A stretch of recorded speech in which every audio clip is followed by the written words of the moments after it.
Hi guys, I am watercolor painting today. It's been a while, so I'm excited to work in this medium again.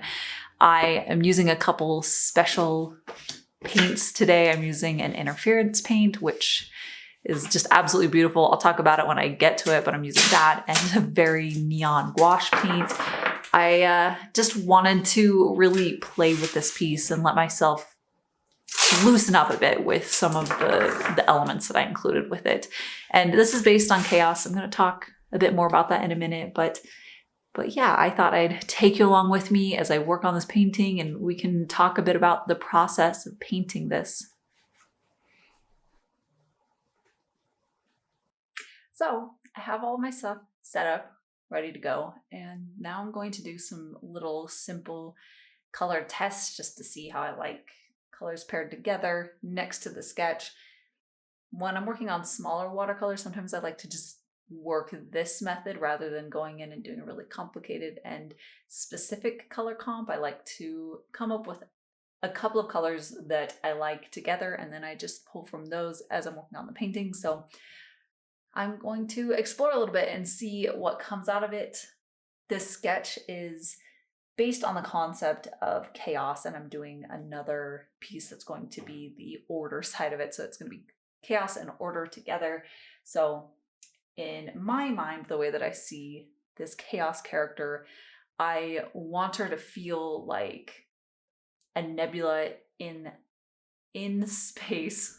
I want the chaos to be a place for creation and birth of new ideas and all of this newness to it. And I think that that's really where I'm going to draw my color inspiration from. I wanted to have some really rich, inky colors with some bright pops in there of saturated elements. But that is my concept. So with my sketch and that general feeling that I have that I want to achieve with this, I'm going to start working on some colors.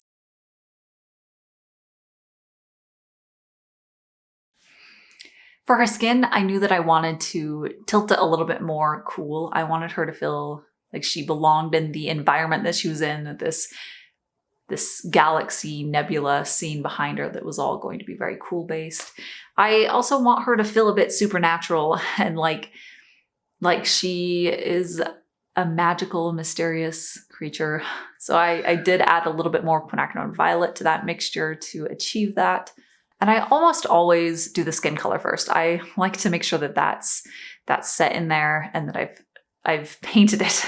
It's usually the part that the whole painting hinges on the most is the figure and the face. So I like to make sure that that is correct. Usually with watercolors, you work from lightest to darkest. And in this painting, her hair is going to be white. So I went a little bit out of order, but I definitely prefer the feeling of getting the skin in, and then I can move on and really enjoy matching things to that primarily.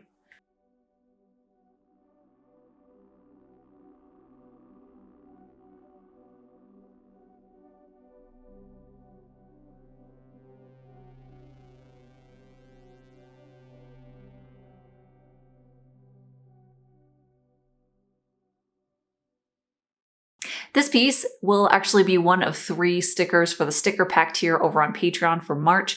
If you'd like to get her and 2 more stickers, make sure to sign up for, again, that sticker pack tier over on Patreon by March 31st. There's a link down in the description that'll take you over there if you want to check that out. And I also have the original painting available at my shop. She's called Chaos, and she just looks so good in person. I'm so happy with how this piece turned out. But again, the link to my shop will be down in the description as well.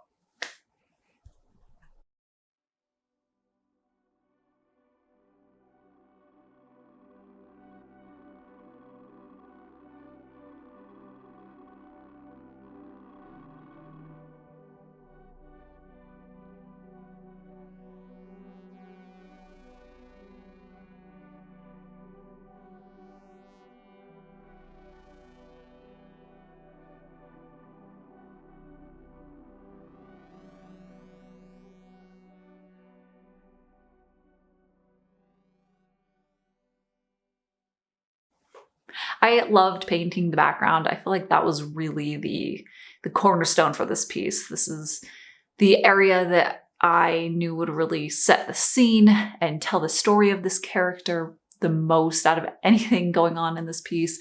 So that is what I was looking forward to being able to establish that a little bit better and to add these really rich, dark colors. I love how it turned out. I've really struggled in the past with getting very pigmented and darkly saturated colors with watercolors. So I was pleasantly happy with the background for this.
I had so much fun playing with these special paints in this piece, the interference paint and the gouache. The interference paint is just really interesting to use. I don't pull it out very often anymore, but I love it.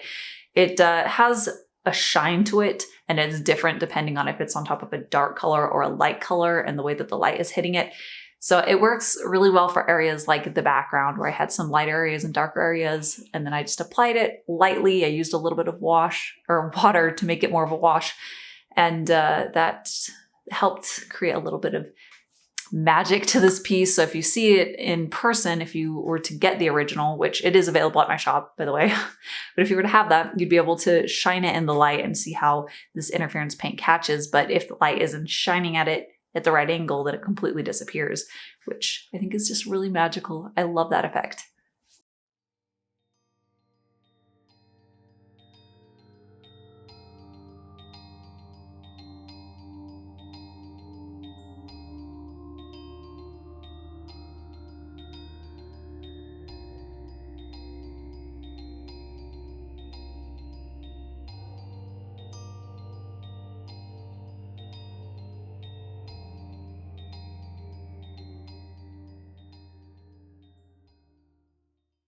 So I'm really happy with where this piece is at. I'm really enjoying it. It's a lot of fun and the details are coming together.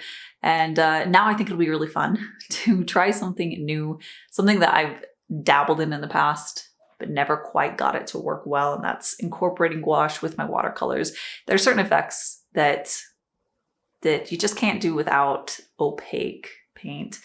And I would really like to be able to have a give and take with certain elements in my watercolor paintings.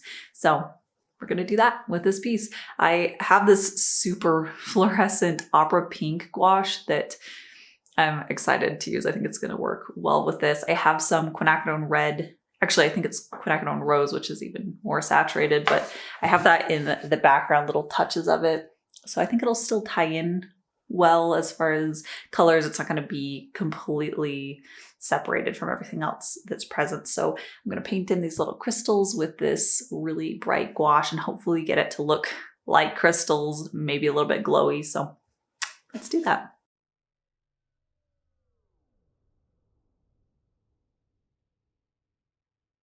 And that's it for today. I Loved working on this piece. I loved the little details. It was really pleasant to work with some of those paints that I don't usually pick up.